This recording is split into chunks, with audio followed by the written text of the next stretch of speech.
So today we're going to go ahead and make a heat deflector for our Belavi-Solo stove knockoff Smokeless Firepit. First thing we need to do is open up this box.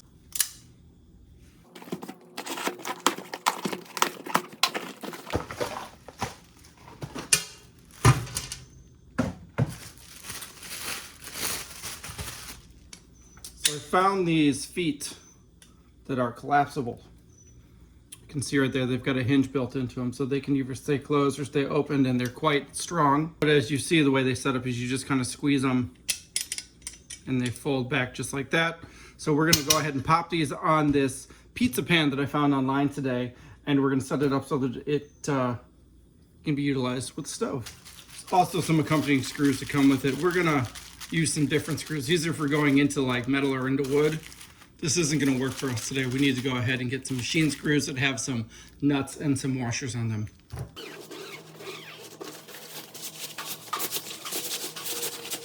Just wanted to show you guys, I've got about 7 or 8 cooks in here, or 7 or 8 burns in here, and you'll notice everything's still looking pretty good.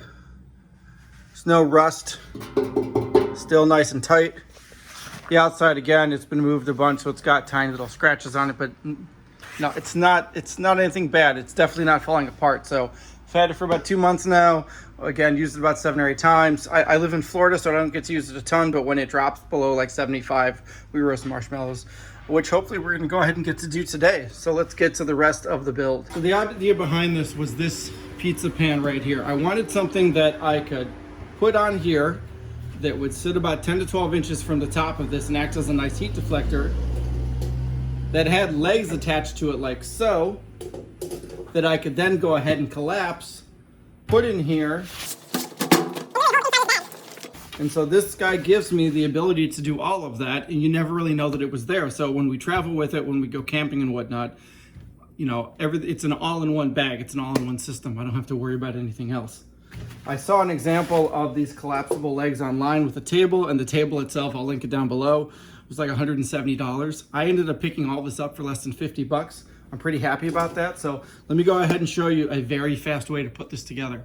All right, so just to show you guys what I'm doing here. So we've got these little rubber feet here. They're gonna end up sitting on the pit, but I need to figure out exactly how high to go ahead and make it. And the easiest way I thought was I go ahead and I put one on and I draw a line, seeing where it's gonna go ahead and meet. And then I'm gonna take some screws and I'm gonna screw these 2 boards together. I'll make a cut right here on my miter saw, and then I'll utilize this as a template so that I can fit these on to the top of the pizza pan. So let me show you what that looks like here in a moment. So here's my screws on this side. I'm gonna flip it over, and I'm gonna do the same thing to this side and to this side. All right, everybody, as you can see, this is our mark. I went ahead and added a little bit of Sharpie for it, but this is nice and flat. This is the side that's going to sit inside the pit. This is the side that the pizza pan is going to go ahead and sit on. So we just want to line it up. And then we can take our pizza pan, we can pop it on here like so. Make sure that it's nice and aligned all the way like that. I can take our feet and I can put them like this, and I can see exactly where do they fit. Right, so this might be a little bit easier on this side. So pop it right here. I'll make a couple of marks right here, then that way I know where to go ahead and drill my holes. All right, so I put a bit of weight up top. I put a battery, I'll show you in a moment, but I just want to show you how close we get this. So we want to go ahead and get the feet as close to the edge as we can. And then we want to put our pieces up right here. We're then going to go ahead and take our Sharpie, and we're just going to put it in the Sharpie holes, like so. Right? And there we go. Voila. 1, 2, 3, 4. Let's go ahead and let's pop some holes in here. All right, so if I just go ahead and take my punch and punch through these, I'm probably gonna dent the top of this. So we wanna go ahead and put it on something. So let's go ahead and utilize the piece we just had. Get our trusty hammer, line this up. And voila, go ahead and make our dents. Now using our same backer plate, I've got an 1/8 of an inch bit here. So So the other thing I want to do is I want to go ahead and put a chamfer in here. That way I don't cut myself. So just take the tip.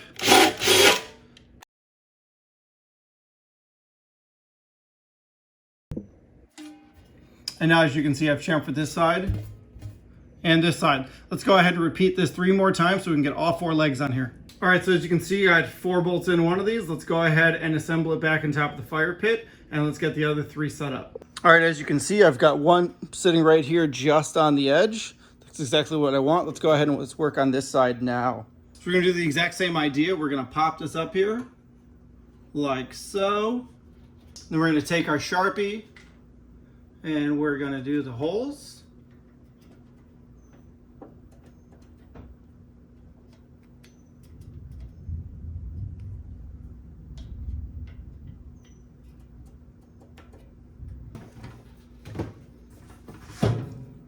And now you can go ahead and see the 4 holes we're gonna go ahead and drill out right now. All right, everybody, so change of plans. I realized that if I put these ones right here, I'm gonna go ahead and knock right into this when I fold them down. So what I did was I popped them over here and I looked at it, and they still go ahead and they still touch the rim of the fire pit. But notice that when they close, when these guys close, they will not be in the way of one another. Let me go ahead and get this in and I'll show you what it looks like.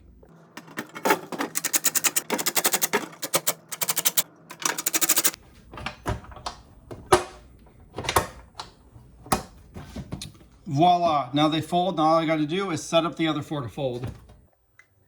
So the other thing that's nice and interesting is as soon as I got this first leg on, then I went ahead and I lined up the second leg. Once I lined up the second leg, I realized that I don't actually need to put this back on the fire pit.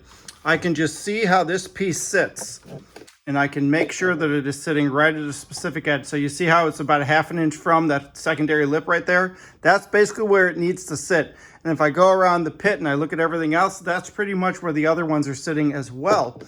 So instead of trying to balance it on there, I just line it up right here. I do my Sharpie marks. And now I know where to go ahead and drill my holes.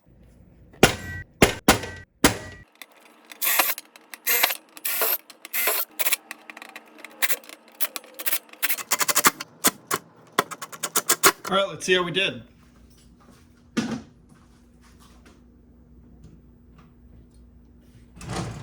And look at that.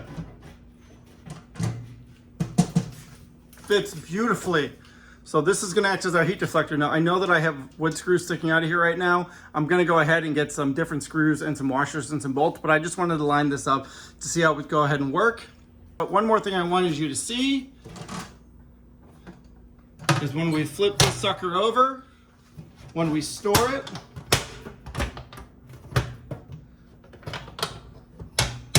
it's gonna go just like that. And pull our bag over.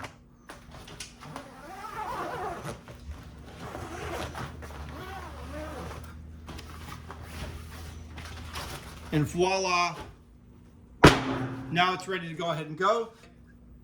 All right, everybody, so right here we have 12 of each. We've got bolts that are 10/32 by 1/2 inch long. We have got 10/32 nuts. We've got some lock washers. So what we're gonna go ahead and do is we're gonna pull the wood screws out of all of these, and we're gonna pop these guys on, and we're gonna do it right. All right, everybody, a little bit of an update here. This bolt that I initially drilled to fit these guys in is a 1/8 inch. The bolt that fits these guys is somewhere closer to a 3/16. So what I need to go ahead and do is re-drill all of these, re-countersink all of them, and then go ahead and do my assembly. So let's go ahead and do that right now. All right, everybody, we got 1 done. We've got 11 more to do. Let's go ahead and fire up this pit now. All right, everybody, here it is in all its glory. Forgive the music. There's an ice cream truck in my neighborhood, but I just wanted to show you how all this looks before we light it.